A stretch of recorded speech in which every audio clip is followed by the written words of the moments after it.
जी अस्सलाम वालेकुम दोस्तों, की हाल चाल हो? ठीक हो? अच्छा, अज असी वीडियो लैके आए हैं बच्चों वास्ते, जोड़े बच्चे अजकल बहुत बीमार हो रहे हैं उन्होंने वास्ते।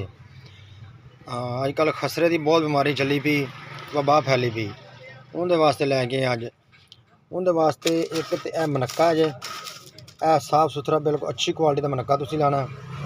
10 तो 15 दाने मनक्का होवे। उस तो बाद लैने ने तुसी अनाब, 10 तो 15 दाने अनाब दे होण।